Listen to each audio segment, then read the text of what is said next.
Good morning, this is Mr. Pierce, and I'm going to do a quick tutorial on Lesson 13, Module 1.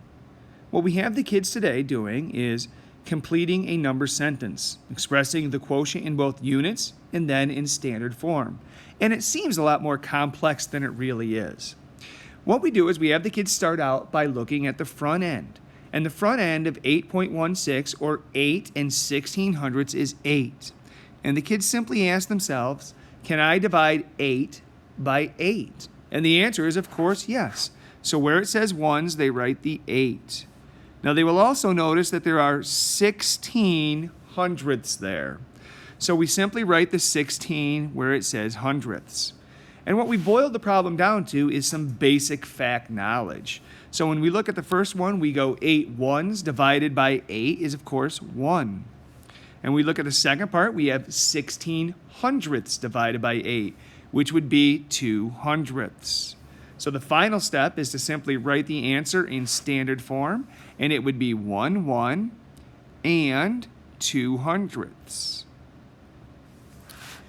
In problem number 2, we will notice that it is slightly different than the first problem. When we look at the front end, we see a 4. We cannot divide the 4 by 6. So what we've trained the kids to think is 4.8 is the same as 48 tenths. So where it says tenths, they simply write 48.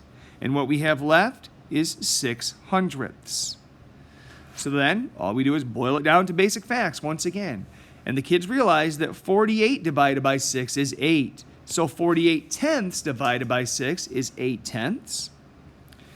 And when we see 6 hundredths divided by 6, they realize that is 100th. So then they write the problem in standard form.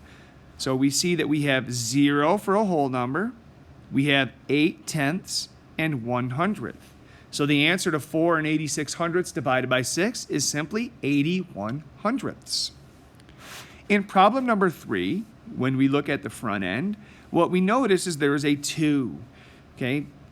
2 is not divisible by 7. So we have the kids think, oh, there's 21 ones. So where it says ones, we write 21.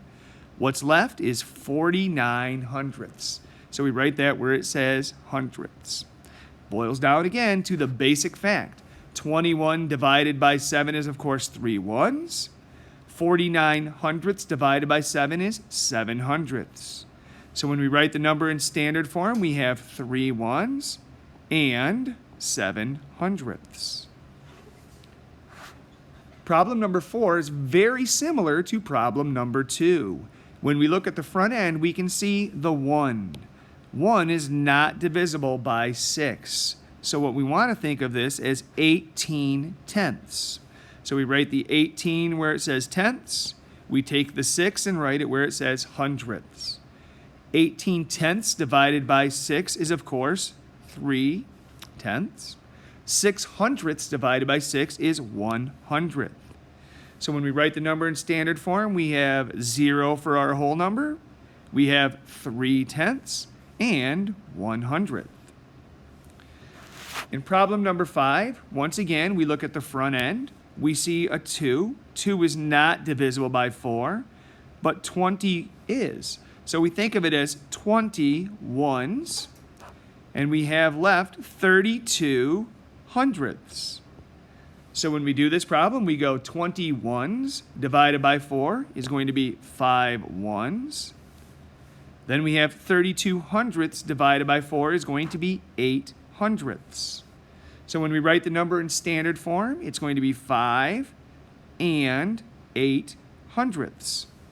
What we found is by doing this way, understanding the number sentence, that we have been able to connect this to doing the standard algorithm in the future.